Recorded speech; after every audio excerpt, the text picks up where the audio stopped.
कि ये चुनाव भारतीय जनता पार्टी मोदी जी अपने लिए वोट नहीं, अमित शाह जी को प्रधानमंत्री बनाने के लिए वोट मांग रहे हैं। दूसरी बात, योगी आदित्यनाथ जी को अगर ये लोग जीत गए तो योगी आदित्यनाथ जी को 2 से 3 महीने के अंदर उत्तर प्रदेश के सीएम पद से हटा दिया जाएगा।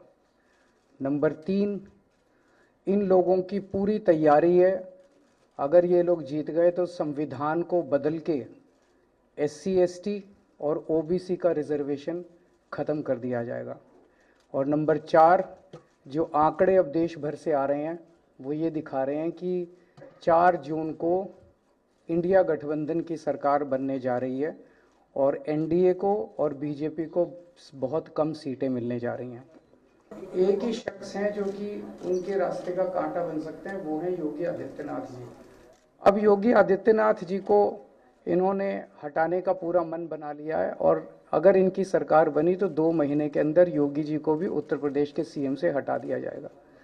पिछले 4-5 महीने से इन्होंने शोर मचा रखा है, 400 पार 400 पार 400। क्यों? कहते हैं नहीं मोदी जी कुछ बड़ा काम करना चाहते हैं। तो लोगों ने खोद खोद के पूछा, भाई क्या बड़ा काम करना चाहते हैं, कुछ बताओ तो सही। तो उन्होंने नहीं बताया। लोगों ने फिर अंदर से पता किया कि बड़ा काम ये करना चाहते हैं कि देश से रिजर्वेशन ख़त्म करना चाहते हैं। हम जानते हैं कि इनका जो पूरा इकोसिस्टम है, RSS BJP, शुरू से ये लोग रिजर्वेशन के खिलाफ रहे हैं। इनकी पूरी की पूरी मानसिकता रिजर्वेशन के खिलाफ रही है। तो मैं सभी लोगों को ये आगाह करना चाहता हूं कि ये बड़ा काम इनको 400 पार इसीलिए चाहिए क्योंकि ये रिजर्वेशन ख़त्म करना चाहते हैं। संविधान को, बाबा साहब अम्बेडकर ने जो संविधान बनाया था उस संविधान को ये तार तार करना चाहते हैं।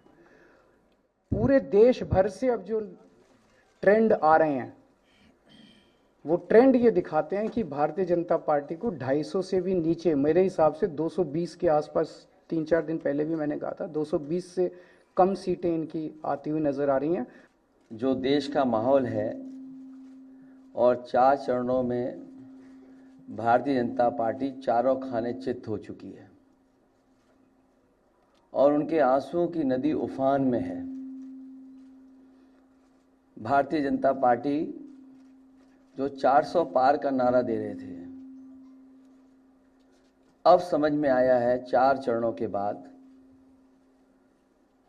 वो बात तो ठीक है कि आरक्षण पे सबसे पहले हमला करेंगे, लेकिन 400 पार नारा इसीलिए दे रहे हैं कि 543 में 400 के बाद वो सीटें देख रहे हैं, तो वो केवल 143 बन रही हैं।